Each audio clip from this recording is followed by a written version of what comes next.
بسم اللہ الرحمن الرحیم۔ یہ 30واں اور آخری پارہ ہے۔ اس پارے کے اندر تقریباً 37 صورتیں ہیں، 37۔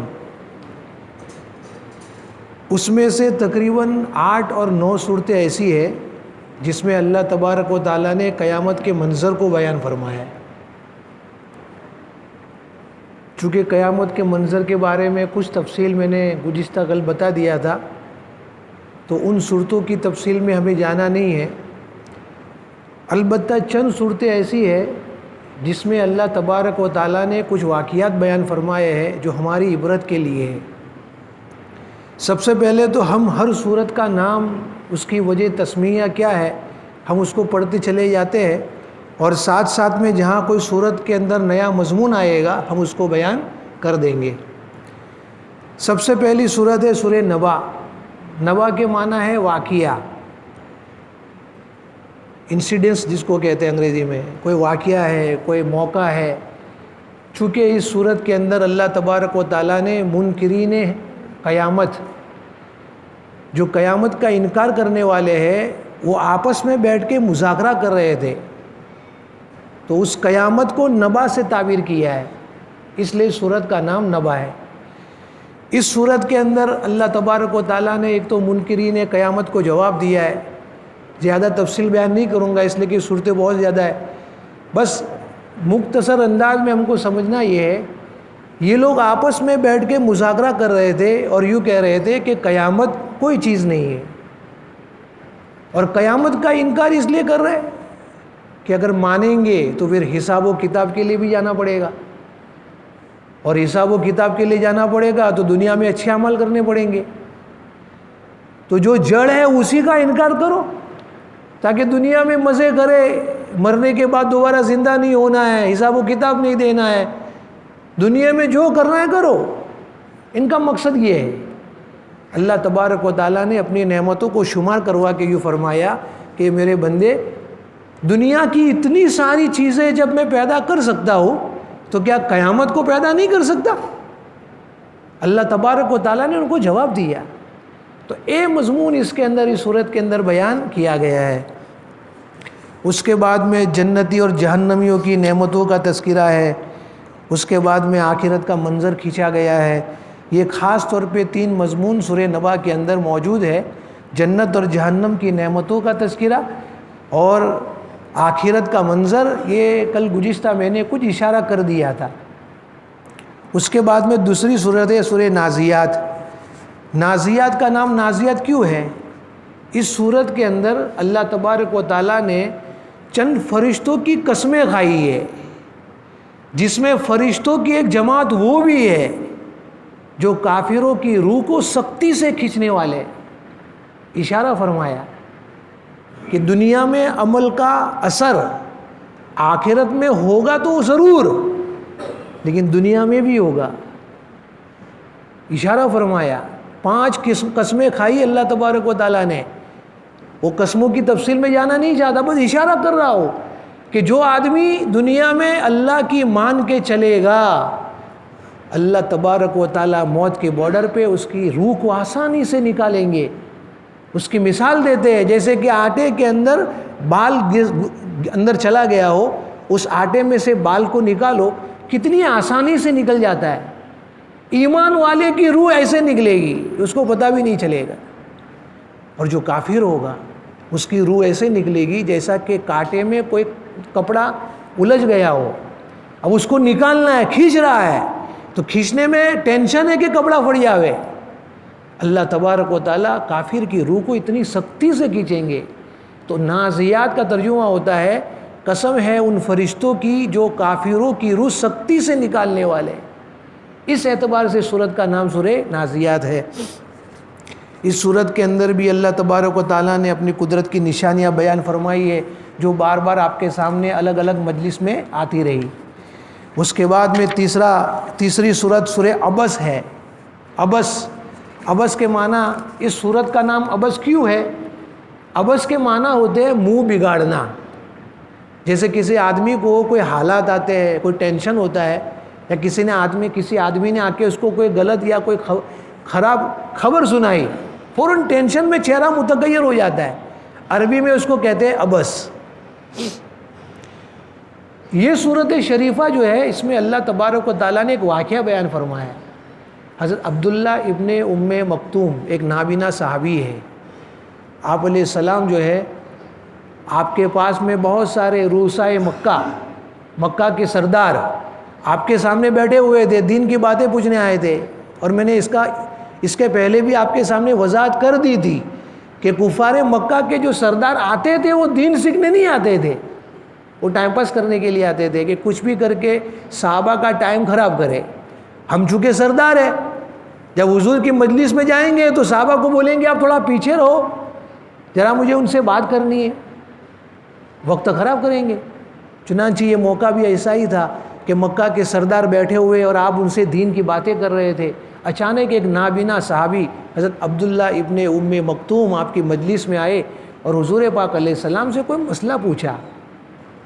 ان کو تو پتہ نہیں ہے کہ یہاں بہت سارے رؤسائے مکہ بیٹھے ہوئے ہیں، نابینا تھے.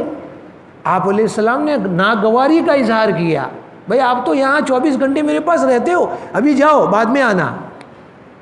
لیکن یہ اصرار کرتے رہے، نہیں حضرت بتائیے، نہیں حضرت بتائیے. آپ علیہ السلام نے ناگواری کا اظہار کیا، ڈانٹا، جاؤ بعد میں آ کے پوچھ لینا. جیسے اس مجلس میں اٹھے اللہ تبارک و تعالیٰ نے آسمان سے سورہ عبس کو اتارا. عبس وتولی ان جاءہ الاعمی، منہ بگاڑتے ہو، ناگواری کا اظہار کرتے ہو، تمہارے پاس ایک اندھا آدمی دین سیکھنے کے لیے آتا ہے اس کو تم نہ کہتے ہو. سویٹ پوائزن دیا، اس لیے کہ یہ نبیوں کی سردار ہے، ایک دم سختی سے ڈانٹیں گے تو محبوب ناراض ہو جائے گا. اس لیے اللہ تبارک و تعالیٰ نے ایک میٹھے انداز میں ڈانٹنا بھی ہو جائے اور تسلی بھی ہو جائے. تو یہ صورت شریفہ اس واقعے کے اوپر اتری ہے. اس واقعے سے ہمیں عبرت یہ ملی کہ دو قسم کے لوگ ہوتے ہیں دنیا میں. ایک تو وہ لوگ ہوتے ہیں جو واقعے میں دین کا شوق لے کے دین سیکھنے کے لیے آتے ہیں، اور ایک طبقہ وہ ہوتا ہے جو صرف ٹائم پاس کرنے کے لیے آتا ہے کہ چلو گرمی کا موسم ہے، باہر کہاں جائیں گے، اے سی بھی چالو ہے، چلو دین کی باتیں ہو رہی ہے تو سن لے ہوئے. دو قسم کے لوگ ہوتے ہیں، سن لے ہوئے عمل کرنے کی نیت سے نہیں. اس صورت میں یہ فرمایا کہ جو شخص دین کا شوق لے کے آتا ہے، دین کی طلب لے کے آتا ہے، دین سکھانے کا زیادہ مستحق یہ لوگ ہیں. اور جو لوگ ایسے ہی ٹائم پاس کرنے کے لیے آتے ہیں کہ کچھ کام نہیں ہے، دھوپ ہے، گرمی ہے، چلو تھوڑا سن لیتے ہیں پھر چلے جائیں گے بعد میں، تو ایسے لوگوں کے پیچھے نہیں پڑنا چاہیے. اس کے بعد میں سورہ تکویر ہے. سورہ تکویر، سورہ انفطار، سورہ تطفیف، سورہ انشقاق، یہ 4 صورتیں ہیں. تکویر، انفطار، تطفیف اور انشقاق. یہ 4 صورتوں کے اندر اللہ تبارک و تعالیٰ نے قیامت کا منظر بیان کیا ہے، اور اس کا منظر کا کچھ خلاصہ میں نے اس کے پہلے بیان کر دیا ہے. البتہ سورہ تکویر کا نام تکویر کیوں ہے؟ تکویر اس لیے رکھا گیا ہے کہ اس سورت کے اندر اللہ تبارک و تعالیٰ نے جو قیامت کا منظر کھینچا ہے تو اس میں اذا الشمس کوورت، سورج کو لپیٹا گیا. قیامت کا ہی منظر ہے لیکن کوورت کا لفظ یہاں پر آیا ہے جس کے معنی ہوتے جب سورج کو لپٹا جائے گا. جیسے کسی چیز کو کپڑے میں لپیٹ دیتے، چھپا دیتے، ایسے جب قیامت برپا ہوگا تو سورج کو اللہ لپیٹ دے گا. تو اس اعتبار سے اس کا نام سورہ تکویر رکھا گیا ہے. دوسری صورت تھی سورہ انفطار. انفطار کے معنی پھٹنے کے ہوتے ہیں. جب قیامت برپا ہوگی تو آسمان پھٹ جائے گا، اذا السماء انفطرت، اس لیے سورت کا نام سورہ انفطار ہے. آگے ہے سورہ مطففین.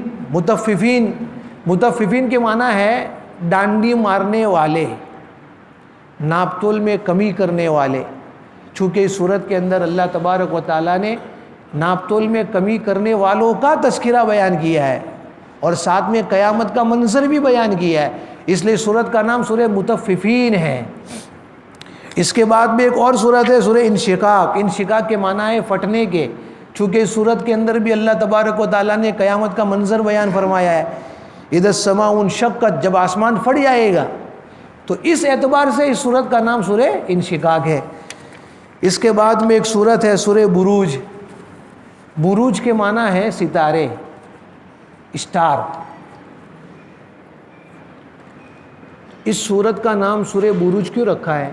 چونکہ اس صورت کے اندر اللہ تبارک و تعالیٰ نے والسماء ذات البروج، قسم ہے برجوں والے آسمان کی. اللہ نے قسم کھائی ہے کہ اس آسمان کی قسم جو ستاروں والا ہے. اس صورت کے نازل کرنے کا بھی مقصد ایک واقعے کو بیان کرنا ہے.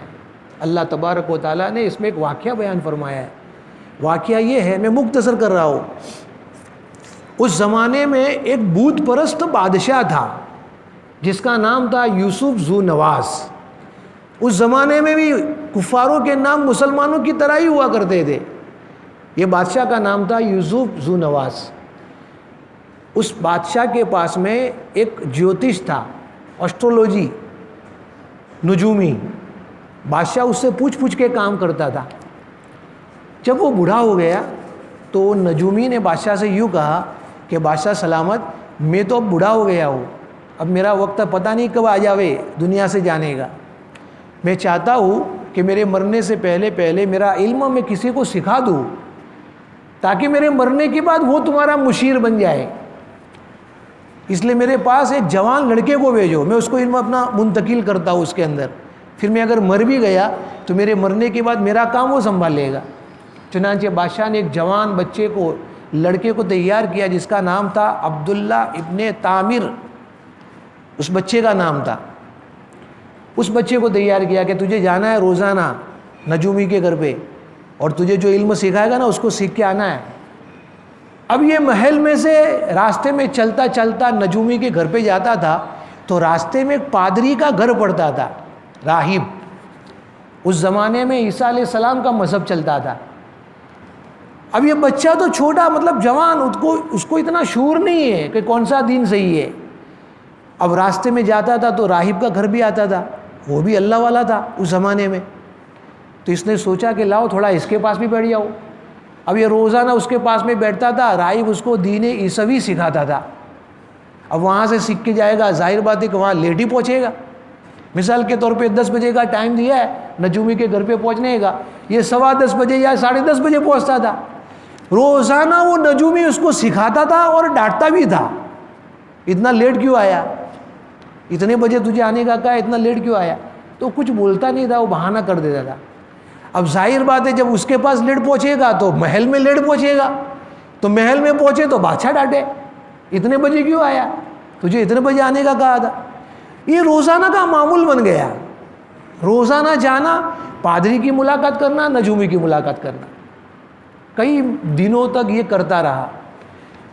اچانک ایک دن ایسا ہوا کہ وہ واپس جب آ رہا تھا تو راستے میں ایک شیر کھڑا تھا. لوگ ٹینشن میں، اب ان کو اس طرف جانا ہے تو جاوے کیسے، شیر کھڑا ہے بیچ میں. اس بچے کے دل میں یوں آیا کہ چلو آج تو آزما لیتے ہیں، نجومی کا دن صحیح ہے یا پادری کا دن صحیح ہے. اس نے کنکر اٹھایا، چھوٹی سی کنکری، اور اللہ تبارک و تعالیٰ سے دعا کی کہ یا اللہ اگر عیسیٰ علیہ السلام کا مذہب صحیح ہے، میں اس کنکری کو ماروں گا شیر پہ، شیر کو قتل کر دینا، ختم کر دینا. اور اگر نجومی کا دن صحیح ہے تو اس کنکر سے اس کو مت مارنا، مجھے سمجھ میں آ جائے گا. چنانچہ اس نے دل ہی دل میں نیت کی، دعا کی، اور اس کنکر کو اس شیر پہ مارا تو شیر مر گیا. اس سے سمجھ میں آ گیا کہ عیسیٰ علیہ السلام کا دین صحیح ہے. اس نے تو دل میں دعا کی تھی، لیکن اس کو یقین ہو گیا کہ نجومی کا دن غلط ہے. اب اس نے تو شیر کو مار دیا تو واہ واہ ہو گئی پورے گاؤں میں، لوگ خوش ہو گئے، بھئی یہ کوئی اللہ والا بچہ دکھتا ہے، شیر کو کنکر ماری، شیر مر گیا. اور عام طور پہ لوگوں کا مزاج ہوتا ہے، جب کسی سے کوئی خلاف عادت کوئی چیز صادر ہوتی ہے تو لوگ بولتے ہیں بہت اچھا بابا ہے، اللہ نے اس کو کوئی علم دیا ہے. اب لائن لگ گئی گھر پہ، بابا درست کرو، بیمار ہو گیا ہوں، لولا ہے، لنگڑا ہے، اندھے ہے، سب لوگ آ رہے ہیں گھر پہ، لائن لگ گئی، پھونک مارو ہم کو، تم کوئی اللہ والے آدمی ہو. حالانکہ یہ کوئی اللہ والے نہیں تھے، بچہ تھا۔ اب وہ بچے نے بھی سوچا کہ اتنے سارے لوگ میرے گھر پہ آ رہے، موقع اچھا ہے دین عیسوی کی اشاعت کرنے کا، تبلیغ کرنے کا۔ وہ سب کو ایک ہی بات کہتا تھا، عیسیٰ علیہ السلام کے دین کو قبول کر لو، میں پھونک مارتا ہوں۔ تو سارے کہا ٹھیک ہے، اچھی بات ہے۔ اب سب لوگوں نے دین عیسوی کو قبول کر لیا، سب کو پھونک مارے، صحیح ہو جاوے، اندھا دیکھنے والا بن جاوے، لولا لنگڑا سب صحیح سالم ہو کے گھر پہ چل کے جا رہے، سارے لوگوں کی بیماریاں دور۔ اب یہ چرچا جو ہے نا پورے شہر میں ہو گئی کہ بچہ اس کے پاس کوئی ایسا علم ہے جس علم کی بنا پر یہ ایسا کام کرتا ہے۔ ظاہر بات ہے بادشاہ بھی پہنچنے والی ہے۔ بادشاہ نے بلایا بچے کو، یہ علم تجھے کس نے سکھایا؟ کہ فلاں پادری نے۔ پادری کو بلایا، لوگوں کے سامنے سب سے پہلے اس کو قتل کر دیا، اس لیے کہ وہ بت پرست بادشاہ تھا، وہ نہیں چاہتا تھا کہ دین عیسوی کا بول بالا ہو، اس لیے سب سے پہلے جڑ کو ہی کاٹ دیا کہ جس نے اس کو علم سکھایا اس کو قتل کرو۔ قتل کر دیا۔ اس کے بعد میں بچے سے کہا کہ تو جو دین کی اشاعت کر رہا ہے وہ دین صحیح ہے یا جو میں لے کر آیا اور میرے پاس ہے وہ صحیح ہے؟ کہا نہیں، جو دین عیسوی ہے وہ صحیح ہے۔ بادشاہ کو بہت غصہ آیا، تو اس نے کہا ایک کام کرو، اس کو جو ہے نا پہاڑ کے اوپر لے جاؤ، پہاڑ کی چوٹی پہ لے جاؤ، وہاں سے پھینک دو۔ چنانچہ ایک دستہ جو ہے بچے کو لے کے پہاڑ کے اوپر گئے۔ جب پہاڑ کے اوپر پہنچے تو بچے نے دل میں دعا کی، یا اللہ مجھے بچا لے۔ پہاڑ میں زلزلہ آیا، حرکت ہوئی، سارے دستے والے گر گئے، مر گئے، بچہ بچ گیا صحیح سالم، پھر سے محل میں۔ بادشاہ کو پوچھا کیا ہوا؟ کہ وہ تو گئے، وہ گئے جہنم میں، تو کیسے بچ گیا؟ اس اللہ نے مجھے بچایا۔ اور غصہ آیا، ایک کام کرو، اس کو سمندر میں بیچوں بیچ لے جاؤ، بیچوں بیچ لے جاؤ اور پھر کشتی میں سے نیچے ڈال دو۔ چنانچہ پھر سے لے کے گئے، سمندر کے بیچوں بیچ لے گئے، پھر سے وہاں ڈالنے کا ارادہ کر رہے تھے، دل ہی دل میں دعا کی، یا اللہ مجھے بچا لے۔ سمندر کے اندر طغیانی آئی، طوفان آیا، کشتی پلٹ گئی، اور اسی کشتی کے تختے پر بیٹھ کے ریٹن بچہ تو آ گیا، باقی وہ سارے دستے والے ڈوب گئے۔ پھر سے محل میں آ گیا۔ بچہ بھی اتنا ہوشیار تھا کہ کہیں اور بھاگ کے نہیں جاتا تھا، وہ محل میں ہی آتا تھا۔ محل میں آ گیا، بادشاہ نے پوچھا کیا ہوا؟ کہ وہ تو جہنم میں گئے۔ پریشان ہو گیا، اب تو ہی بتا تجھے کیسے ماروں میں؟ بادشاہ خود کہہ رہا ہے تجھے کیسے ماروں؟ ایک طریقہ ہے، اگر مجھے مارنا ہے تو ایک طریقہ ہے کہ کیا، میدان میں پورے شہر والوں کو جمع کرو، پورے شہر والوں کو، اور سب کے سامنے مجھے سولی دو، اور سولی دینے کے بعد ہے نا ایک تیر کے ذریعے مجھے نشانہ بناؤ، اور وہ تیر مارو نا تو ایسا بولو بِاسْمِ ربی حاذل ولد، بِاسْمِ ربی حاذل ولد، اس لڑکے کے رب کا نام لے کے میں تیر مارتا ہوں، ایسا بول کے تو مجھے تیر مار تو میں مر جاؤں گا۔ اب بادشاہ کو کیا معلوم کہ یہ جو کہہ رہا ہے وہ کتنا بڑا ہنگامہ ہو جائے گا۔ بادشاہ کو تو غصہ تھا، اس لیے کہتے ہیں کہ غصے میں آدمی کا دماغ حاضر رہتا نہیں ہے، سوچنے کی صلاحیت ختم ہو جاتی ہے۔ تو بادشاہ تو غصے میں تھا ہی، چلو ٹھیک ہے، سب کو جمع کیا پورے میدان میں سب کے سامنے، اور سولی پہ چڑھایا اور نشان لگایا تیر کا، اور یوں کہا بِاسْمِ ربی حاذل ولد، ایسا کر کے تیر مارا اس بچے کو، وہ تیر اس بچے کو لگا اور بچہ شہید ہو گیا۔ جب یہ لفظ سارے شہر والوں نے سنا تو سارے کے سارے اسی وقت میں ایمان میں داخل ہو گئے۔ جس چیز کا بادشاہ کو خطرہ تھا وہی اس کے سامنے آ گیا ہے۔ بچے کے ذریعے تو ایک دو اسلام میں داخل ہوتے، دین عیسوی میں، یہاں تو پورا کا پورا شہر داخل ہو گیا، الٹا ہو گیا۔ بچہ تو مر گیا لیکن مرتے مرتے کتنوں کو اسلام میں داخل کر کے گیا۔ اب بادشاہ کو اور غصہ آ گیا، بادشاہ نے کہا ایک کام کرو، اسی میدان میں آگ کو جلاؤ۔ کئی مہینوں تک آگ جلائی گئی، بہت لکڑیاں ڈال کے جلائی گئی، اور چاروں طرف ایسے من باندھی گئی، جیسے وہ تالاب میں چاروں طرف ہوتی نا، وہ دیوار بناتے لوگ بیٹھتے تالاب کے چاروں طرف، من جس کو بنانا کے بولتے، تو وہ دیوار چاروں طرف ایسے من بنائی گئی اور بیچ میں آگ جلائی گئی۔ بہت دنوں تک آگ جلانے کے بعد میں بادشاہ نے کہا سب کو پکڑ پکڑ کے لاؤ، ایک ایک کو پکڑ کے لاؤ، پوچھو دین عیسوی چھوڑتا ہے کہ نہیں، کہ نہیں، پھینکو۔ چنانچہ ایسے ایک ایک کو پکڑ پکڑ کے، جو چھوڑنے کے لیے تیار نہیں تھا سب کو پکڑ پکڑ کے آگ میں ڈال رہا تھا۔ کتابوں میں لکھا ہے 20,000 ایمان والوں کو اس نے آگ میں جلا دیا. 20,000. اللہ کی طرف سے مدد آئی, ایک زور سے طوفان آیا, وہ آگ اڑی اور پورے شہر کو جلا دیا. لیکن یہ بادشاہ بچ گیا. یہ جو بادشاہ تھا یوسف ذوالنواس, یہ بچ گیا. یہ حصہ نمبر 1 پورا ہوا ہے, بچ گیا. اب اس کو ذہن میں رکھنا, اب آگے کیا ہوگا وہ انشاءاللہ سورہ فیل میں آئے گا. یا پارٹس نمبر 1 پورا ہو گیا. چنانچہ اس واقعے کے اوپر اللہ تبارک و تعالیٰ نے سورہ بروج کو نازل فرمایا ہے. اس کے بعد میں سورہ طارق ہے, سورہ اعلیٰ ہے, سورہ غاشیہ, سورہ فجر. یہ ساری صورتوں کے اندر اللہ تبارک و تعالیٰ نے باس بعد الموت, یعنی مرنے کے بعد دوبارہ زندہ ہونا ہے, اس کا ہم سب کا اعتقاد ہے اور ماننا ضروری ہے. ایک تو اس کو بیان کیا ہے. دوسرا بیان کیا ہے کہ اللہ نے اپنی بڑائی کو بیان کیا ہے, اللہ اپنی قدرت کو بیان کیا ہے بعض صورتوں کے اندر. بعض صورتوں کے اندر جو ہے اللہ تبارک و تعالیٰ نے سورہ غاشیہ میں قیامت کا منظر کھینچا ہے. میں نے بتایا تھا کہ قیامت کے بہت سارے نام ہیں, غاشیہ یہ بھی قیامت ہی کا نام ہے. اس کے بعد میں سورہ فجر ہے.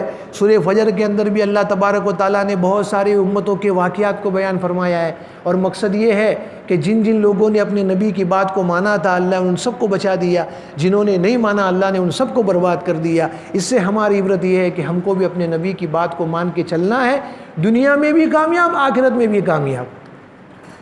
اچھا, یہ سورج جو ہے سورہ طارق, اس کا نام سورہ طارق کیوں رکھا گیا ہے؟ تو اس سورت کے اندر اللہ تبارک و تعالیٰ نے طارق کی قسم کھائی. طارق کہتے رات کو نمودار ہونے والا ستارہ, والسماء والطارق, چونکہ اس کی قسم اللہ نے کھائی ہے اس لیے اسی کے سورت سے اس کا نام رکھا گیا ہے. اس کے بعد میں سورہ اعلیٰ ہے, سبح اسم ربک الاعلیٰ, چونکہ اعلیٰ کے معنی ہے بہت بلند اور بالا, بہت اونچا, اور یہ اللہ کی صفت ہے. اور اس سورت کے شروع میں اللہ تبارک و تعالیٰ کی صفت بیان کی گئی ہے, اسی لیے سورت کا نام سورہ اعلیٰ ہے. اس کے بعد میں سورہ فجر ہے. فجر کا نام فجر اس لیے رکھا ہے کہ پہلا لفظ ہی سورہ فجر ہے. اللہ نے فجر کی قسم کھائی ہے, ذی الحجہ کی 10 راتوں کی قسم کھائی ہے. مستقل ایک بیان ہے یہ, بس میں اشارہ کر رہا ہوں میں. تو ان ساری صورتوں کے اندر اللہ تبارک و تعالیٰ نے قیامت کا, حساب و کتاب کا, مرنے کے بعد دوبارہ زندہ ہونے کا اور اپنی قدرت کا نظارہ بیان فرمایا ہے, اس لیے صرف میں اشارہ کر رہا ہوں میں. اس کے بعد میں سورہ بلد ہے. سورہ بلد کے اندر اللہ, اس سورت کا نام سورہ بلد کیوں رکھا گیا؟ اس لیے کہ اس سورت کے اندر بھی مکہ کا تذکرہ ہے. لا اقسم بہذا البلد, بلد سے مراد یہاں پر مکہ ہے. اس سورت کے اندر اللہ تبارک و تعالیٰ نے آپ علیہ السلام کی تعریف بیان فرمائی کہ میرے محبوب, مکہ شہر تو تھا ہی تعظیم والا, لیکن آپ کے تشریف لانے سے اس کی عزت اور بڑھ گئی. چنانچہ اللہ تبارک و تعالیٰ نے اس کے اندر جو ہے آپ کی تعظیم کو بیان فرمایا ہے, اور اس کے بعد میں جو ہے آپ کا تذکرہ بیان فرمایا ہے. اس کے بعد میں سورہ شمس ہے. سورہ شمس, سورہ لیل, یہ دونوں صورتوں کے اندر بھی اللہ تبارک و تعالیٰ نے قسم کھا کے یوں بتایا کہ ہم نے انسان کو 2 راستے بتائے ہیں, ایک سیدھا راستہ اور ایک غلط راستہ. جو سیدھے راستے پہ چلے گا وہ جنت میں جائے گا, اور جو غلط راستے میں چلے گا وہ جہنم میں جائے گا. وہ پورا تذکرہ یہ دونوں صورتوں کے اندر ہے. سورہ شمس کا نام سورہ شمس اس لیے ہے کہ اس صورت کے اندر اللہ تبارک و تعالیٰ نے سورج کا تذکرہ کیا ہے. شمس کے معنی ہے سورج کے, اور لیل اس لیے رکھا ہے کہ لیل کے معنی ہے رات کے, اور چونکہ اللہ تبارک و تعالیٰ نے رات کی قسم کھائی ہے. یہ چھوٹی چھوٹی صورتیں جو ہے نا, یہ مستقل ایک معنی خیز صورتیں ہیں. اگر اس صورتوں کی تفصیل کرنے جائے تو ایک ایک صورت میں 1-1 گھنٹہ نکل سکتا ہے, لیکن وقت نہیں ہے ہمارے پاس. میں مختصر میں اشارہ کر رہا ہوں خالی, ورنہ یہ صورتیں ایسی نہیں ہیں کہ اس کو نظر انداز کیا جاوے. ایک ایک صورت کے اندر اللہ نے قیامت کا جو منظر کھینچا ہے, اللہ اکبر, ایسی تفصیل کے ساتھ میں شاید کسی کتاب میں آپ کو ملے. قرآن ہے, اللہ کا کلام ہے. اس کے بعد میں سورہ والضحیٰ اور علم نشرح, یہ 2 صورتیں ایک ہی ہے. اب تعجب ہوگا ہم کو کہ ہم تو دونوں کو الگ الگ ہی سمجھ رہے, دونوں میں بسم اللہ ہے, دونوں الگ ہے, یہ کیسی بات, دونوں ایک ہی ہے. وہ دونوں اس معنی کر کے ایک ہے کہ والضحیٰ کے اندر اللہ تبارک و تعالیٰ نے آپ علیہ السلام پر جو دنیاوی نعمتیں اتاری ہے اس کا تذکرہ ہے، اور علم نشرہ کے اندر اللہ تبارک و تعالیٰ نے حضور پاک علیہ السلام پر جو اخروی نعمتوں کا جو بوچھار کی ہے، جو اخروی نعمتیں آپ کو عطا فرمائی ہے اس کا تذکرہ ہے۔ گویا نعمت کے اعتبار سے تو ایک ہی ہوا، ایک ہی ذات پہ دو نعمتیں اتاری ہے۔ دنیاوی نعمتوں کا تذکرہ سورہ والضحیٰ میں ہے اور اخروی نعمتوں کا تذکرہ علم نشرہ میں ہے، تو بات تو ایک ہی ہے، لیکن چونکہ نازل ہونے کے اعتبار سے دونوں کو الگ الگ بیان کیا ہے، اس لیے قرآن میں دونوں کو الگ الگ پڑھا جاتا ہے۔ اللہ تبارک و تعالیٰ نے آپ کو دنیاوی نعمتوں سے بھی نوازا، اس کی تفصیل میں جانا نہیں چاہتا، بس اشارہ کر رہا ہوں میں، اور اخروی اعتبار سے بھی آپ کو بہت بڑا انعام دیا کہ جہاں جہاں پر میرا نام لیا جائے گا میرے نام کے ساتھ تمہارا نام لیا جائے گا۔ اشہد اللہ الہ الا اللہ و اشہد ان محمد رسول اللہ، اقامت میں بھی اور اذان میں بھی، اور پوری دنیا میں جہاں جہاں اذان ہوتی ہے اللہ کے نام کے ساتھ میں حضور پاک علیہ السلام کے نام کو بلند کیا کہ نہیں اللہ نے؟ یہ اخروی نعمتیں ہیں۔ اصل میں یہ دونوں صورتوں کے اترنے کا مقصد یہ ہے کہ آپ علیہ السلام پر چند دنوں تک وحی کا سلسلہ بند ہو گیا، اور بند ہونے کا مطلب کیا تھا؟ میں نے اس کے پہلے بھی آپ کو بتایا تھا کہ انہوں نے انشاءاللہ نہیں کہا تھا۔ جو سوال پوچھنے آئے تھے کفار اور مشرکین مکہ، یہ 3 سوال کے جواب دو، تو آپ نے انشاءاللہ نہیں کہا تھا کہ میں کل بتاؤں گا، تو اس کی بنا پر وہی منقطع ہو گئی تھی۔ تو اسی دوران میں یہ کفار مکہ آپ کو تانا دیتے تھے کہ محمد کے رب نے اس کو چھوڑ دیا، محمد کے رب نے اس کو چھوڑ دیا، بھلا دیا، ناراض ہے۔ اس کے جواب میں اللہ تبارک و تعالیٰ نے سورۃ اری والضحیٰ واللیل اذا سجا ما ودعک ربک وما قلی، آپ کے رب نے نہ آپ کو چھوڑا ہے نہ آپ سے غمگین ہے نہ ناراض ہے۔ یہ گویا ان کے سوال کا جواب دیا۔ اس کے بعد میں سورہ 3 ہے، سورہ 3 میں اللہ تبارک و تعالیٰ نے 4 چیزوں کی قسمیں کھائی ہے، ایک تو انجیر کی، ایک زیتون کی، ایک طور سینین کی، اور ایک امن والے شہر یعنی مکہ کی۔ یہ 4 چیزوں کی قسمیں کھائی ہے۔ اب یہاں پر سوال یہ ہوتا ہے کہ اللہ نے 4 کی قسمیں کیوں کھائی ہے؟ تو میں زیادہ تفصیل میں جانا نہیں چاہتا، بس اشارہ کر رہا ہوں کہ یہ 4 چیزیں بڑی مبارک، مقدس اور برکت والی ہے۔ 2 چیزیں تو کھانے کی ہے جو بہت اطباء اور حکماء جو ہے اس کے بہت سارے فوائد بیان کرتے ہیں، زیتون اور انجیر کے، وقت نہیں ہے بتانے کا ورنہ مستقل اس کا ایک بیان ہو جاوے۔ زیتون اور انجیر کے کیا کیا فائدے ہیں، اطباء اور حکماء سے آپ اگر ملیں گے اور پوچھیں گے تو انشاءاللہ آپ کو بتا دیں گے وہ۔ اور امن والے شہر، معلوم ہے کہ مکہ جو ہے تو معظم ہے ہی، اور طور سینین، جس طور کے اوپر، جس پہاڑ کے اوپر موسیٰ علیہ السلام گئے تھے، یہ دونوں مقدس پہاڑ ہے، مقدس جگہ ہے، اس لیے اللہ تبارک و تعالیٰ نے اس کا نام بیان فرمایا ہے۔ چنانچہ اس کے اندر بھی انسان کی حالتیں بتائی، بہت اہم چیز ہے۔ سورت کا خلاصہ یہ ہے کہ جو آدمی اللہ کی اطاعت کرتا ہے، سننا یہ چیز ہم اپنی زندگی میں دیکھتے ہیں کہ جو آدمی اللہ کی اطاعت کر کے زندگی گزارتا ہے وہ چاہے بڑی عمر کا ہو جاوے، اس کے چہرے سے نور ٹپکے گا، اس کا چہرہ نورانی ہوگا، اس کے چہرے سے بڑھاپا نظر نہیں آئے گا۔ اور جس آدمی کی زندگی میں اللہ کی بغاوت ہے، سرکشی ہے، نافرمانی ہے، وہ جوانی میں بھی بوڑھا نظر آئے گا۔ اس صورت کے اندر اسی کو بیان کیا ہے کہ جو آدمی اللہ کی فرما برداری کرتا ہے 70-80 سال کا ہو جائے گا لیکن جوان نظر آئے گا، اور جو آدمی اللہ کی نافرمانی کے ساتھ میں زندگی بسر کرتا ہے وہ آدمی جوان ہو کے بھی بوڑھا نظر آئے گا۔ آپ اقوام عالم کے چہروں کو دیکھ لینا، ایک طرف ایمان والے اور ایک طرف غیر ایمان والے، آپ دیکھ لینا، زمین آسمان کا فرق نظر آئے گا۔ ایمان والا بوڑھا بھی ہوگا نا تو بھی ایک نورانی چہرہ نظر آئے گا، حشاش بشاش، اس کی زندگی میں اس کے چہرے سے نور ٹپکے گا، بوڑھا نظر نہیں آئے گا۔ اور جو اقوام عالم ہے، غیر مسلم جو ہے، آپ دیکھنا جوان ہوگا تو بھی بوڑھا نظر آئے گا۔ یہ کیا ہے؟ وہ ایمان کا جو نور ہے نا اس کی برکت ہے۔ اس کے بعد میں سورہ اقرا ہے، یہ سورہ اقرا جو ہے سورہ علق، یہ وہی صورت ہے جو سب سے پہلے نازل ہوئی ہے، جس کی شروع کی 5 آیتیں غار ہیرا میں نازل ہوئی ہے۔ آپ علیہ السلام کے پاس میں حضرت جبرائیل علیہ السلام آئے تھے، سب سے پہلی صورت یہ اتری ہے۔ اس میں اختلاف ہے، بعض لوگ کہتے ہیں سورہ فاتحہ ہے، بعض لوگ کہتے ہیں سورہ مزمل ہے، بعض لوگ کہتے ہیں سورہ بقرہ کی آخری آیت ہے، اختلاف ہے، لیکن میں اس کی تفصیل میں جانا نہیں چاہتا، وہ سارے اقوال درست ہے۔ ایک اعتبار سے سورہ فاتحہ بھی اول سورت ہے نازل ہونے والی، ایک اعتبار سے سورہ مزمل یہ بھی نازل ہونے والی پہلی سورت ہے، ایک اعتبار سے سورہ الگ کی یہ 5 آیتیں یہ بھی یہ مفسرین نے اس میں تطبیق پیدا کی ہے، اس میں آپس میں کیا جوڑ بنایا ہے کہ یہ 4-5 صورتیں جو ہے اول کس اعتبار سے، اور انشاءاللہ جو پڑھنے والے بچے ان کو تو پتہ ہی ہوگا، اور جن کو پتہ نہیں ہے اگر وہ اس کے بہانے سے معارف القرآن کو اٹھا لے وے اور اس میں خالی یہ صورتوں کے بارے میں پڑھ لے وے تو انشاءاللہ وہاں ان کو علم ہو جائے گا۔ اس کے بعد میں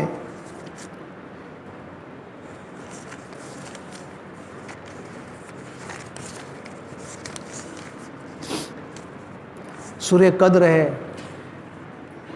سورہ قدر کے بارے میں تو ہم سب کو معلوم ہے، فضائل اعمال میں ہم پڑھتے ہی ہیں کہ اللہ تبارک و تعالیٰ نے یہ سورت جو ہے، آپ علیہ السلام ایک مرتبہ اپنے صحابہ کو لے کے بیٹھے ہوئے تھے اور عقلی والی قوموں کے واقعات بیان کر رہے تھے، کوئی 400 سال تک جہاد کرتا تھا، کوئی 500 سال تک، بہت ساری امتوں کے واقعات بیان کر رہے تھے۔ صحابہ کے دل میں اللہ کے رسول اگر ہم بھی یہ تمنا کریں تو کیسے کریں، ہماری عمر تو 60-70 سال کی ہے، اگر ہمارے دل میں جذبہ پیدا ہو بھی جاوے تو ہم کیسے کریں؟ اس جذبات پر اللہ نے یہ صورت اتاری تھی، کہا کہ گھبراؤ نہیں، رمضان میں ایک ایسی رات ہے شب قدر، اس رات کی عبادت اگر نصیب ہو جاوے تو 1000 مہینوں سے بہتر ہے۔ 1000 کے اعتبار سے ہی 83 سال 4 مہینے ہوتے ہیں، لیکن اتنا مقصود نہیں ہے، 1000 مہینوں سے، یعنی یہ تو ایک انسان کو سمجھانے کے لیے بتایا، ورنہ اگر اس رات کی عبادت اگر ہم کو نصیب ہو جائے تو پتہ نہیں کتنے سالوں کی عبادت نصیب ہو جاوے، اور اگر 10 سال تک آدمی اس طرح شب قدر کو پا لے ہوئے تو آپ ہی اندازہ لگا لو کتنے ہو جائیں گے، 800 850 سال تو ایسے ہی ہو جائیں گے۔ تو یہ اس واقعے کے اوپر اللہ تبارک و تعالیٰ اس صورت کو اتارا ہے۔ اس کے بعد میں سورہ بینہ ہے، بینہ واضح دلیل کو کہتے ہیں، حجت کو کہتے ہیں، اور وہ جو دلیل پیش کرتے اس کو کہتے ہیں، چونکہ اس کے اندر بھی منکرین قیامت کا پورا تذکرہ ہے، اللہ نے اس کا جواب ان کو دیا گیا ہے۔ اس کے بعد میں سورہ زلزال ہے، زلزال میں اللہ تبارک و تعالیٰ نے قیامت کے ہولناکی کو بیان فرمایا ہے۔ اچھا، بینہ اس کا نام کیوں رکھا گیا ہے؟ بینہ اس لیے کہ اس میں لفظ آیا ہے حتیٰ تأتیہم البینہ، یہاں تک کہ ان کے پاس واضح دلیل آ جاوے، تو دلیل کو عربی میں بینہ کہتے ہیں، اس اعتبار سے سورت کا نام بینہ ہے۔ اس کے بعد سورہ زلزال، زلزال کیوں؟ اس لیے کہ اس سورت کے اندر اللہ نے قیامت کی ہولناکی کو بیان فرمایا ہے، اور زلزال اسی کو کہتے ہیں۔ اس کے بعد سورہ عادیات ہے، عادیات اس سورت کا نام کیوں ہے؟ اس میں اللہ تبارک و تعالیٰ نے جہادی گھوڑے کا تذکرہ کیا ہے، جہادی گھوڑے کا، والعادیات ضبحا فالموریات قدحا فالمغیرات صبحا، پورا منظر کھینچا ہے، مستقل 1 گھنٹے کا بیان ہو سکتا ہے۔ قربان ہو جائیے ایسی کتاب پر کہ جس کی ایک آیت کو لے کے آپ شروع کر دے وے تو لمبا چوڑا بیان ہو سکتا ہے۔ اللہ ہم سب کو قرآن سمجھا دے وے اور اس پر عمل کرنے کی توفیق عطا فرمائے۔ اس کا خلاصہ میں آپ کو بتا دیتا ہوں کہ اللہ تبارک و تعالیٰ جہادی گھوڑے کی صفات بیان فرما کے یوں بیان کرنا چاہتے ہیں کہ میرے بندے ذرا سوچ تو صحیح، یہ گھوڑا جانور ہے، اس کا مالک اس کو دھلاتا ہے، نہلاتا ہے، پانی پلاتا ہے، دانہ کھلاتا ہے، اتنا کرتا ہے، اور وہ ساری چیز بھی میری دی ہوئی ہے، اتنا کام کرتا ہے، تو وہ گھوڑا اس کا اتنا فرما بردار ہے کہ اگر اس کا مالک اس کو جہاد میں جانے کا کہتا ہے نا تو منہ نہیں موڑتا ہے، اپنی جان کو ہتھیلی پہ لے کے نکل جاتا ہے۔ یہ مثال بیان فرمائی اللہ تعالیٰ نے، ہم کو اشارہ کر رہے کہ میرے بندے اس گھوڑے کو تو 4-5 نعمتیں اس کے مالک نے دی، اور وہ مالک کی بھی نعمتیں نہیں ہیں، میری دی ہوئی ہے، پھر بھی وہ گھوڑا اپنے مالک کا اتنا فرما بردار ہے کہ اگر اس کو جنگ میں بھی جانے کا کہتا ہے نا تو منہ نہیں موڑتا، چلا جاتا ہے۔ تو اپنی ذات کے بارے میں سوچ، صبح سے لے کے رات تک میں تجھے کتنی ساری نعمتوں سے نوازتا ہوں، تجھے تو اس گھوڑے سے بھی زیادہ فرما بردار ہونا چاہیے تھا، لیکن ہمارا معاملہ الٹا ہے، جتنی نعمتیں ملتی ہے اتنی بغاوت ہوتی ہے۔ اللہ ہم سب کو سمجھا دے وے، ایک ایک نعمت اتنی زبردست ہے، وقت نہیں ہے بتانے کا، یہ پوری باڈی کے بارے میں نہیں بتاتا میں آپ کو، خالی یہ گردے کے بارے میں ڈائلیسس ہوتی ہے، گردہ فیل ہو جاتا ہے، آدمی کی کڈنی فیل ہو جاتی ہے. ہم کیا سمجھتے ہیں؟ چھوٹی سی کڈنی ہوتی ہے، کتابوں میں لکھا ہے کہ اس کے اوپر جو جھلی لگی ہے، جھلی وہ اتنی بڑی ہے کہ اگر اس کو آپ نکالے اور نکال کے پھیلاوے تو 6x6 کے پلنگ کے اوپر پوری بچ جاوے. اتنی چوڑی اور لمبی ہوتی ہے وہ جھلی. حالانکہ کڈنی اتنی ہوتی ہے، اس کے اوپر جو اللہ نے جھلی لگائی ہے وہ اتنی بڑی ہے کہ 6x6 کا پلنگ اس کے اوپر بچھاؤ تو بچ جاوے. اور اتنی زبردست ہوتی ہے وہ کڈنی کے اوپر وہ جھلی کہ وہ پانی کو صاف بھی کرتی ہے اور کچرے کو پکڑ کے پھینکتی بھی ہے. جب وہ کڈنی کی جھلی خراب ہو جاتی ہے تو پھر آدمی ہے نا، اس کا پیشاب بند ہو جاتا ہے، پیشاب صاف ہونا بند ہو جاتا ہے، پھر ڈائلیسس کرنی پڑتی ہے، کڈنی پھر ٹرانسپلانٹ کرنا پڑتا ہے. اللہ نے کتنی زبردست وہ نعمت دی، آپ انداز لگائیے. ایک ڈاکٹر صاحب سے میں نے اس کے بارے میں تحقیق پوچھی تھی کہ ڈاکٹر صاحب ذرا مجھے آپ سے ایک بات پوچھنی ہے کہ سائنس اتنی ترقی کر چکا ہے تو یہ جو جھلی ہے جب کسی کی خراب ہو جاتی ہے تو آپ اس کا علاج یہی کرتے ہیں کہ بھئی ٹرانسپلانٹ کرنا پڑے گا، کسی کی کڈنی لگاؤ. آپ کی سائنس والوں نے اتنی ترقی کر دی ہے تو کیا اس جھلی کا کوئی نعم البدل نہیں بنایا؟ میں نے سوال کیا ایک ڈاکٹر سے، یہ جھلی جو بنائی ہے کیا ایسی جھلی آپ دوسری ڈپلیکیٹ نہیں بنا سکتے؟ کہا مولوی صاحب کیسی بات کرتے ہو، اتنی زبردست جھلی بنائی ہے اللہ تبارک و تعالیٰ نے کہ کچرے کو بھی صاف کرتی ہے، پانی کو بھی صاف کرتی ہے. اور اللہ نے اس کے اندر، اس نے کہا ڈاکٹر نے مجھے بڑا، جب وہ بات جب اس نے بتائی ہے 2 رکعت شکرانے کی پڑھنے کا شوق پیدا ہو گیا. یا اللہ تیرا کتنا بڑا شکر ہے، احسان ہے. ہم کو معمولی نظر آ رہی ہے لیکن اللہ نے کیا زبردست ہماری باڈی کے اندر ایک پارٹس بنایا ہے. وہ ڈاکٹر نے کہا کہ مولوی صاحب ہم جھلی تو بنا سکتے ہیں لیکن جھلی کے اندر اللہ نے ایک ایسی عقل رکھی ہے کہ کتنا پانی لینا ہے، کتنا پانی چھوڑنا ہے، کتنا کچرا باہر پھینکنا ہے، یہ اس جھلی کے اندر اللہ نے وہ عقل پیدا کر دی ہے. ہم جھلی تو بنا سکتے ہیں لیکن اس جھلی کے اندر اس کی شعور، اس کی عقل کو ہم نہیں بنا سکتے. اس لیے آج تک سائنس والے کوئی جھلی نہیں بنا سکے. کتنی بڑی نعمت ہے. ایک نعمت کے بارے میں آپ تنہائی بیٹھ کے سوچئے، قسم خدا پاک کی شکر ادا کرنے کا ہم کو جذبہ پیدا ہوگا. لیکن اس شخص کو جو عقل اور اپنی دانائی کو اللہ کی نعمتوں میں استعمال کرے گا، غور و فکر کرے گا تو، ورنہ پوری باڈی کے بارے میں آپ غور کرو پتہ چلے گا کتنی ساری نعمتیں. بس اللہ ہم سب کو اس کی نعمتوں کی قدردانی کی توفیق عطا فرمائے. اس کے بعد میں سورہ القاریہ ہے. القاریہ یہ بھی قیامت کا نام ہے. قاریہ کے معنی ہوتے کھٹکھٹانے کے، جیسے دروازہ کوئی کھٹکھٹاتا ہے نا تو اس کا نام ہے قاریہ. اس سورت کا نام قاریہ کیوں ہے؟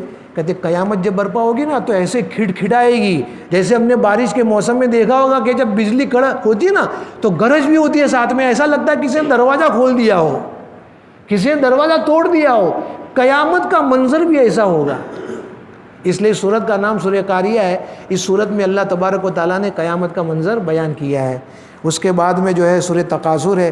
سورہ تکاثر کے اندر اللہ تبارک و تعالیٰ نے انسان کو یہ کہا کہ میرے بندے دنیا میں آیا ہے میرا بن کے رہ اور میرا بن کے دنیا سے جانا. کثرت مال اور کثرت اولاد کے چکر میں دنیا بھی برباد مت کر دینا. پورا مضمون اس کے اندر یہ بیان فرمایا ہے. اسی سورت کا نام تکاثر اسی لیے رکھا ہے کہ اس میں یہ لفظ آیا ہے. اس کے بعد میں سورہ عصر ہے. عصر کے معنی ہے زمانے کے، چونکہ اللہ تبارک و تعالیٰ نے سورت میں زمانے کی قسم کھائی ہے اس لیے سورت کا نام سورہ عصر ہے. یہ چھوٹی سی سورت ہے. امام شافعی علیہ رحمہ فرماتے ہیں کہ اللہ تبارک و تعالیٰ پوری قرآن نہیں اتارتے، خالی ایک سورت اتارتے والعصر. انسانوں کی ہدایت لینے کے لیے کافی ہے. دیکھنے میں کتنی چھوٹی سورت ہے لیکن آپ اس کی تفصیل پڑھیں گے نا تو اتنی لمبی چوڑی تفصیل ہے کہ 2-2 3-3 دن نکل جاتے اس کی تفصیل بیان کرنے میں. اتنی جاندار صورت ہے. اسی لیے تو امام شافعی نے فرمایا کہ یہ صورت خالی اتارتے، پورا قرآن نہیں اتارتے، تو انسانوں کی ہدایت کے لیے صورت کافی تھی.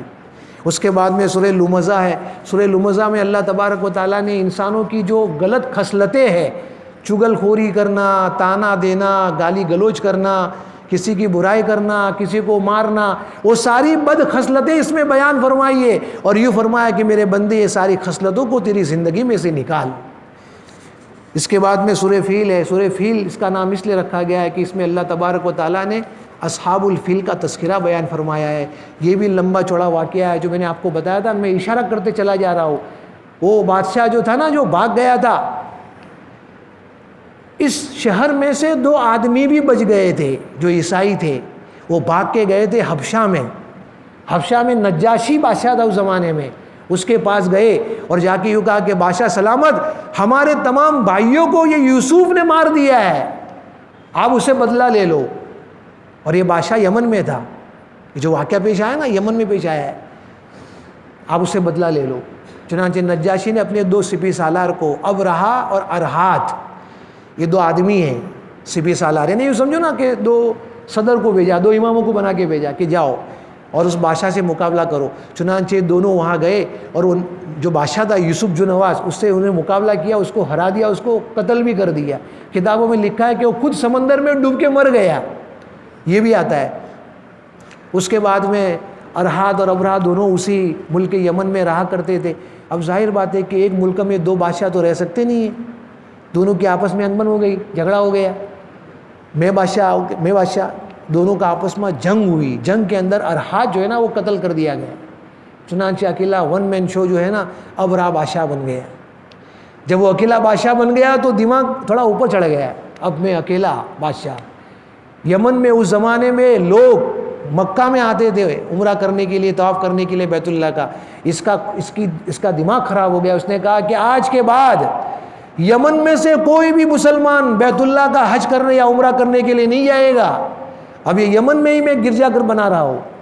چنانچہ کتابوں میں لکھا ہے لمبا چوڑا گرجا گھر اس نے بنایا، اتنا اونچا بنایا سونے چاندی جواہرات اور زبرجد سے کہ نیچے کھڑا آدمی اگر اوپر دیکھے اس کی ٹاپ پر اس کی ٹوپی گری آوے، اتنا اونچا بنایا تھا اس نے، اور سونے چاندی سے بنایا تھا۔ جب بنا کے فارغ ہو گیا تو اس نے اعلان کر دیا آج کے بعد یمن میں سے کوئی نہیں جائے گا۔ اب یہ چھوکے بیت اللہ کی عظمت دل میں بیٹھی ہوئی ہے، کیسے برداشت ہو سکتا ہے؟ تو کسی نے، ایک روایت میں یوں آتا ہے کسی نے اندر جا کے پاخانہ کر دیا چھڑانے کے لیے، ایک روایت میں آتا ہے کہ کسی نے اندر جا کے آگ لگا دی، کانڈی مار دی، بہرحال نقصان پہنچایا۔ اب رہا کو جب پتہ چلا کہ اس نے نقصان پہنچایا ہے، اس نے اسی وقت قسم کھا لی، میں قسم کھا کے کہتا ہوں جب تک بیت اللہ کی اینٹ کو نہیں بجاؤں گا، میں اس کو منہدم نہیں کروں گا، میں چین سے نہیں بیٹھوں گا۔ چنانچہ وہاں سے 8 ہاتھیوں کو لے کے وہاں سے اپنے لشکر کے ساتھ میں نکلا، میں قصہ مختصر کرتے جا رہا ہوں، وہاں سے نکلا اپنے لشکر کو لے کے، اور مینا کی وادی ہے، وادی محصر، آج بھی وہ وادی ہے جس کو کاٹن کر دیا گیا ہے، گورنمنٹ نے کاٹن کر دیا ہے، وہاں پر اگر کوئی وقوف کرتا ہے تو اس کا وقوف ادا نہیں ہوتا ہے، آج بھی وہ جگہ ہے، آج ہی وہاں جا کے قیام نہیں کر سکتے، بلکہ گورنمنٹ کے لوگ گھومتے رہتے، وہ بھگاتے وہاں سے، اس کو کہتے ہیں وادی محصر۔ یہ پورا مجمع وہاں پہنچا ہے، اللہ کی طرف سے جو ہے نا جانوروں کے گول در گول آئے۔ یوں لکھا ہے کتابوں میں کہ جو کبوتر ہے نا، یہ کبوتر سے چھوٹا اور چڑیا سے بڑا، وہ عجیب قسم کا جانور تھا جو دنیا میں واپس کبھی نہیں آیا۔ اس کی چونچ اور اس کے پنجے لال کلر کے تھے، ہر پرندے کے ہاتھ میں 3، ایک چونچ میں کنکر، 2 پنجوں میں، یعنی ہر پرندے کے پاس میں 3 کنکر، وہ گول کا دول آ رہا ہے۔ ابھی ابرہا کا پورا لشکر یہاں پر حملہ کرنے کی تیاری میں ہے، اللہ تعالیٰ نے آسمانوں سے چڑیوں کے ذریعے سے اس کنکر کو پھینکا، ہر کنکر پہ جس کا نام تھا وہ کنکر اسی کو جا کے لگتا تھا، سر میں سے گھستا تھا، ایسے گھستا پاؤں کے نیچے ذریعے نکل جاتا تھا، اور وہ آدمی وہی خلاص۔ اس لیے ہر کنکر میں زہر لگا ہوا تھا، اللہ نے سب کو ان چڑیوں کے ذریعے سے ہلاک کر دیا، اور اپنے بیت اللہ کی اللہ نے حفاظت فرمائی۔ یہ میں مختصر کر کے چلا جا رہا ہوں، ورنہ بہت لمبا چوڑا قصہ ہے یہ۔ اس کے بعد میں لیلا فی قریش ہے، مکہ والے شام کی طرف جاتے تھے تجارت کرنے کے لیے، تو اللہ نے ان کی نعمتوں کا شکر ادا کرنے کا حکم دیا ہے۔ اس کے بعد میں سورہ ارایت الذی ہے، اس میں فرمایا کہ معمولی سے معمولی چیز بھی اگر کوئی مانگنے کے لیے آوے تو منع مت کرو، پڑوس میں کوئی آیا ایک پیالہ دے دو، ایک چمچ دے دو، ایک گلاس دے دو۔ کبھی کبھی کوئی مہمان آتا ہے تو سامان نہیں ہوتے گھر میں، اڑوس پڑوس میں لوگ مانگنے آتے ہیں تو منع مت کرو، ان کو دے دو۔ اس کے بعد میں سورہ کوثر ہے. سورہ کوثر میں اللہ تبارک و تعالیٰ نے آپ کو حوض کوثر دیا ہے. اس میں بھی بہت لمبی چوڑی تفصیل ہے, بس میں اشارہ کرتے چلا جا رہا ہوں. اس کے بعد میں سورہ کافرون ہے. سورہ کافرون میں اللہ تبارک و تعالیٰ نے کفاروں کے باطل عقیدے کو رد فرمایا ہے.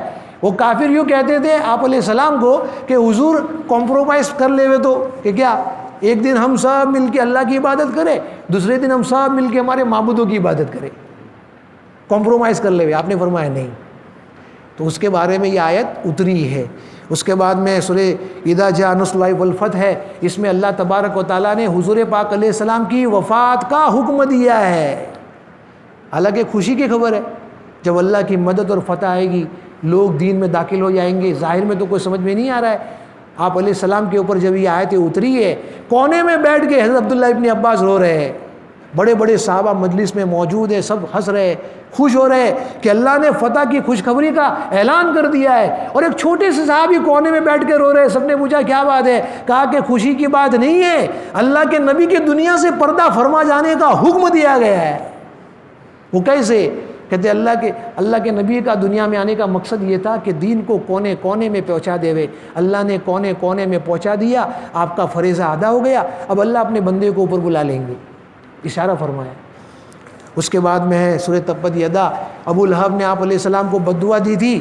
آپ نے کوہ صفا پہ چڑھ کے لوگوں کو دعوت دے رہے تھے. اس نے کہا تھا تبا لک لہذا جمعتنا, تیرے بربادی ہو, تو نے ہم کو اس لیے جمع کیا ہے. اللہ تعالیٰ نے اپنے محبوب کا جواب جو ہے نا اسی کے الفاظ میں دیا, تبت یدا ابی لہب, میرا محبوب برباد نہ ہو, اے ابو لہب تیرا ہاتھ برباد ہو, تو برباد ہو.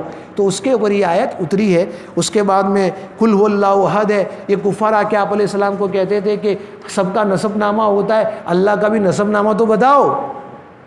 تو اللہ تبارک و تعالیٰ نے اوپر سے آیت اتاری کہ لو سنو اللہ کا نسب نامہ, کہ اللہ کیسا ہے, بے نیاز ہے, نہ وہ کسی کی اولاد ہے نہ وہ کسی کا باپ ہے, اور اس کا کوئی پارٹنر بھی نہیں ہے, وہ اکیلا تنہا ہے. یہ اللہ نے اپنا نظم بیان کر دیا. مختصر کرتے جا رہا ہوں میں. اس کے بعد میں 2 صورتیں ہیں, سورہ فلق, سورہ ناس. یہ دونوں صورتوں کے اندر اللہ تبارک و تعالیٰ نے حضور پاک علیہ السلام کے اوپر جو جادو ہوا تھا, لبید ابن عاصم نے جادو کیا تھا, وہ جادو کا اثر ختم کرنے کے لیے 2 صورتیں اتاری تھی. ان دونوں صورتوں سے ہم کو یہ پتہ چلا کہ ہم کو بھی اگر کسی کو نظر بد لگ جاوے تو یہ 2 صورتوں کو پڑھ کے اس پر دم کر دے. انشاءاللہ اس صورت کی برکت سے اللہ اس کے نظر بد کو اللہ ختم کر دے گا. یہ دونوں صورتوں کے اندر آپ علیہ السلام پر وہ یہودی نے جادو کیا تھا.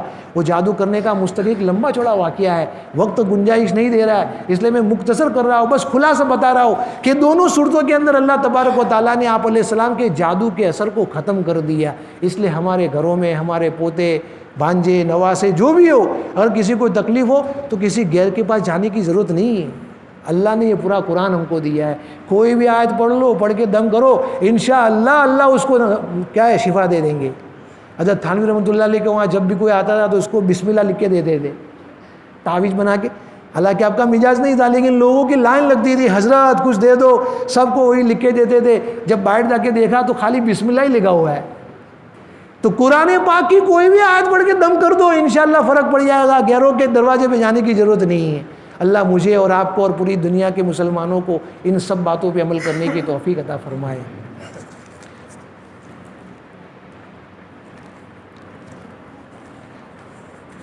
مختصر دعا کر لیں. کل کیا کریں گے؟ کل بھی کرنا. وآخر دعوانا الحمد للہ رب العالمین. سبحان اللہ سبحانک اللہم و بحمدک نشہد ان لا الہ الا انت نستغفرک. سبحان ربک.